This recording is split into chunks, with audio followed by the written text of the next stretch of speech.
in the village thought my husband was a great man. They clapped when he walked by. They bowed when he spoke, but they didn't see what I saw behind closed doors. They didn't hear me cry at night. My name is Nnenna. I was the wife of Chief Odu. This is not a sweet story, but it is true. Chief Odu was the ruler of our village, Umaya. People loved him. He was always smiling in public. He gave food to the poor, helped during weddings, and paid school fees for some children. They called him the kind chief and praised him at village meetings. But at home, he was not kind. He shouted at me. He slapped me. Sometimes he locked me inside our house and told the guards not to let me out.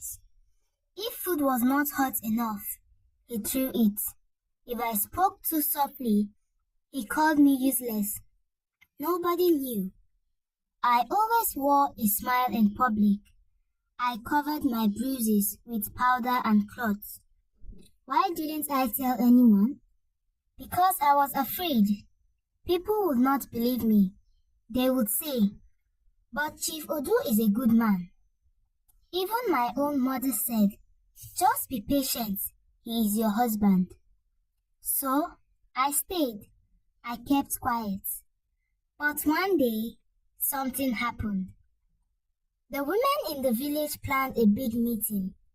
They wanted to start a new project to help widows. They invited me to speak. I told Chief Odu, my husband, I would go. He said, "No, you are not leaving this house." I begged him. He raised his hands and hit me with the back of it. I fell and cut my head on the table. He left for the meeting without me.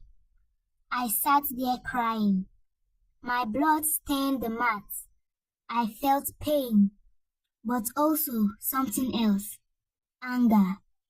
For the first time, I didn't feel afraid. I felt tired of hiding, so I stood up. I washed my face, cleaned the wound as best as I could. Then, I walked straight to the village square. The meeting had started. Everyone was shocked to see me.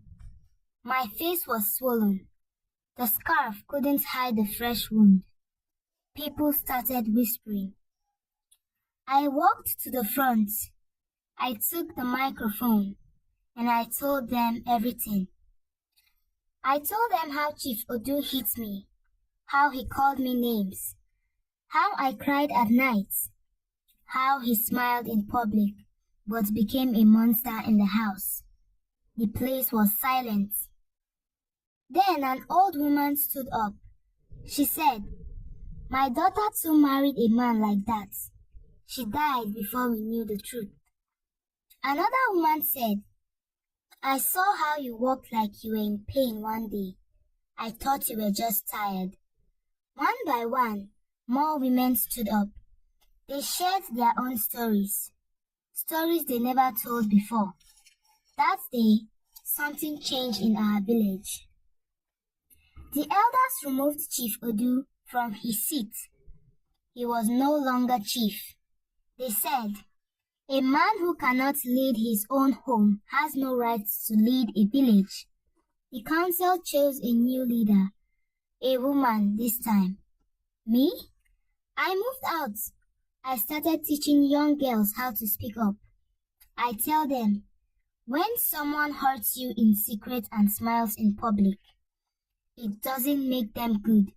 It makes them dangerous.